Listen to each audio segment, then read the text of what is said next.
I'm Kevin Shaw, and you're watching the Watercraft Journal.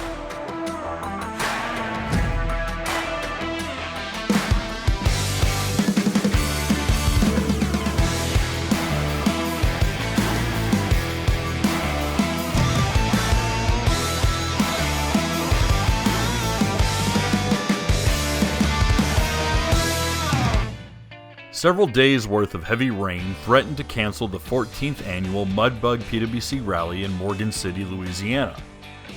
The downpour had flooded Lake Palourde and the canals surrounding Avoca Island, raising the water line to dangerous levels. With threats of local police enforcing no-wake zones through most of the area, many feared that this year's event simply wasn't going to happen. Thankfully, with just a few days left to the June 12th weekend, water levels began to recede as quickly as they rose, and any threat of high-banked levees were removed. Mudbug was a go, and the Watercraft Journal would be arriving in top form. This year would mark my 6th time attending the event, one which I had shared exclusively with my oldest daughter up until this point.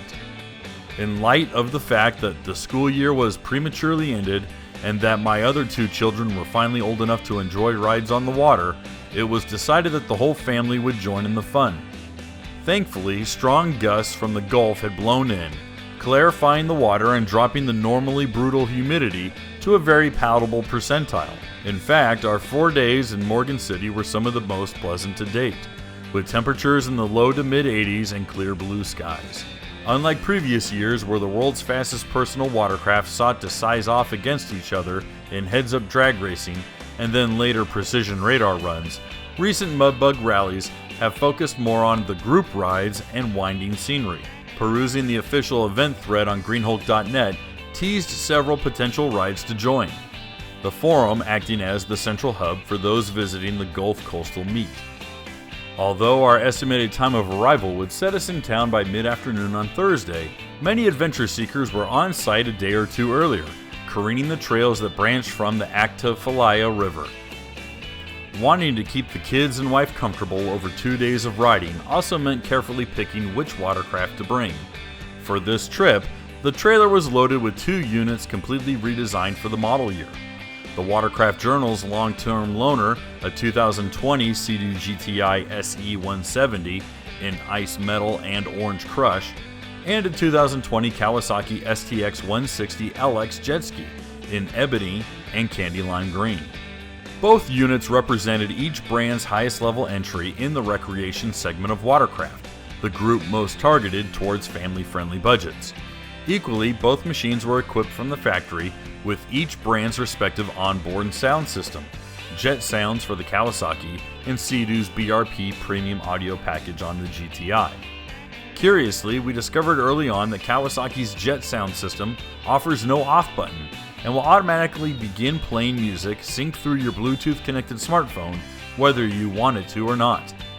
Additional standard features found on both machines include cruise control and watertight storage cubbies for cell phones found in the glove box.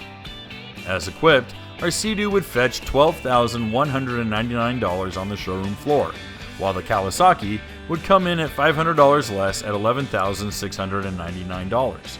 Of course, it's important to note that the STX 160 LX is lacking a functioning brake system, employing rather a left-hand reverse lever, versus the Sea-Doo's intelligent brake and reverse system. Waking up Friday to crystal blue skies, we journeyed up the isthmus between Flat Lake and Lake Palourde to the gathering spot at Dorion's Landing just over the levee. The Sea-Doo was fitted with the 4.5-gallon Link accessory cooler, as a small igloo cooler was ratchet strapped to the narrow swim platform on the Kawasaki, both packed with cold drinks and snacks for the day's ride. For our Friday excursion, we joined longtime Mudbug veteran and friend Billy Duplessis for a modified flat lake loop. Led by Louisiana native David Fountain, the path provided a wonderful variety of wide-open channels, mirror-smooth water, and plenty of twisting narrow trails passing beneath the shade of overhanging cypress trees dripping with Spanish moss. My wife and 2 daughters rode effortlessly aboard the Sea-Doo, its 2-tier ergo-lock seat comfortable for the 3 of them. From above, the GTI's redesigned bench seat is somewhat Coke bottle shaped, with pinches in the middle for rear passengers to sit more comfortably. Equipped with the newly re-engineered naturally aspirated 1630 Ace engine, our GTI fared well in regards to fuel mileage, averaging a little over 5 miles per gallon, but its limited 15.8 gallon fuel cell drained quickly, causing us to pack it in a little early. Conversely, our STX 160LX barely made a dent in its gargantuan 20.5 gallon tank, tempting us to leave the rest of our party behind. Nevertheless, the two units were loaded back up on the trailer while the family cooled off inside of the car, its air conditioning blasting frigid air from all vents. It wasn't until well past 6 p.m. that evening that the rest of Duplessis's party made it back to the launch ramp. The next morning promised a slightly more calm adventure, albeit a familiar one. PWCTrailfinder.com's own Billy Cruz promised to take us for a personal tour of Bayou Cocodrie and Bayou Chevriol, both just north of the previous day's ride. Joined by Wade Robinson and Becky Brown aboard his naturally aspirated Kawasaki Ultra LX jet ski, our 4 watercraft sped up the canal and into the marshes. Above Bayou Gunny are a series of perpendicular lanes cut into the tree line. These man-made channels were cleared by oil companies, who pump out several thousand gallons of crude a week. While the pipelines rested well below the hulls of our watercraft, the ever-present signs and markers were constant reminders. Racking up several hours worth of ride time over 2 days aboard the redesigned STX revealed some quirks that hadn't appeared during my initial introduction earlier this year. Although the 2020 redesign radically improved upon the deck of the outgoing STX, the hull itself remained unchanged. In doing so, the overall height of the STX was raised over 4 inches, from 41.3 to 45.4 inches, which is substantial. This added height changes the Kawasaki's center of gravity. I soon discovered that at speeds between 30 to 45 miles per hour, the STX would teeter on its keel from left to right. Only when really ripping at top speed, a GPS-confirmed 58 miles per hour, does the Kawasaki feel fully planted and secure. Equally, when riding as a passenger, the rearward weight distribution causes the STX 160LX to porpoise, bobbing its nose up and down, even when skirting across mirror-flat water. The Sea-Doo also has done this from time to time, but toggling its standardized VTS electric trim quickly resolves it. Concluding Saturday's ride, the 2 skis were loaded up on the trailer and dropped off with Greenhulk's own Jerry Gaddis for safekeeping. The next morning, we drove an hour back east to New Orleans for a day in the French Quarter.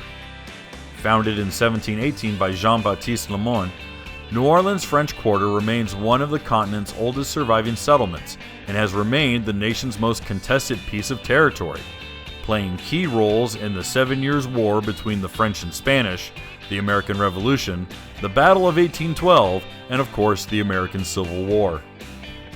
Lining the banks of the Mississippi River and facing Algiers Point, New Orleans' French Quarter is one of the nation's most treasured locations. Upon our arrival, we quickly joined the line for a bag of piping hot beignets from Café du Monde, the renowned open-air coffee shop located on Decatur Street, which first opened in 1862. After loading up on these traditional French donuts doused in layers of powdered sugar, we decided to walk off the sugar rush by touring Decatur Street down to Place de France, displaying the gilded statue of Joan of Arc. Doubling back towards Jackson Square, we passed by confectionaries selling candied pralines, restaurants preparing slow-cooked gumbo, and even a store arranging for jazz funeral marches. Prior to becoming the gated city park that it is today, Jackson Square was once a military parade ground, as well as the site for public executions. Even under the shadow of the peaked St. Louis Cathedral, the severed heads of convicted criminals and escaped slaves once hung on display. Next door to the whitewashed walls of the basilica is the Cabildo, the once Spanish colonial city hall. Today, the edifice stands as the Louisiana State Museum and location where the final transfer papers of the Louisiana Purchase were once signed. As we walk the cobblestone streets, ornate wrought iron balconies and galleries hung above our heads. Decorated with multicolored strands of beads, flags, and Mardi Gras novelties, the entirety of our circuit up and down Royal and Bourbon Streets was a sight to behold, even on this quiet Sunday morning. Signs for advertising ghost tours, voodoo rituals, and even a haunted apartment for rent caught my eye. Landmarks like the historical New Orleans Pharmacy and Apothecary, Hotel St. Helene, and even the former home of playwright Tennessee Williams beckoned to my inner history lover. But instead, we loaded up the family once again to do some first-hand ghost hunting ourselves at the famed above-ground tombs of the St. Louis Cemetery No. 2. Infamously known as New Orleans' second necropolis, or City of the Dead, the second cemetery was open to the public while the older first above-ground cemetery was closed for renovations. Here, early 19th century city planners began relocating their dead in order to stave off the spread of cholera. In here lies the remains of several noteworthy New Orleans jazz musicians, as well as the famed French privateer Dominique You, who joined General Jackson in his defense against the impending British invasion. In seeking relief from the Delta sun, we hurried over to Sal's Snowball Stand. A local favorite since 1960, Sal's has been serving up dozens of different flavors of icy treats, and came to me as a must-go-to stop by Wade Robinson before leaving for home the next day. That evening, we hitched up the trailer yet again, stopped to take the obligatory photograph in front of the Morgan City sign, and readied for the long trip back to Tennessee. The Mudbug PWC Rally might have changed over the years, but the quality of memories made here are no less valuable. Friendships are made and rekindled here. Newfound experiences and stories that can be shared for years always happen at the Mudbug, and it's an annual tradition I strive to never miss. And neither should you. I'm Kevin Shaw, and thank you for watching the Watercraft Journal. If you enjoyed this video, please make sure to give it a like. Maybe leave a comment, share it with your friends, and definitely subscribe to this channel to never miss a new episode. And if you'd like more on your favorite personal watercraft, make sure to visit www.watercraftjournal.com, where new articles are published every single day, Monday through Friday, entirely free to you.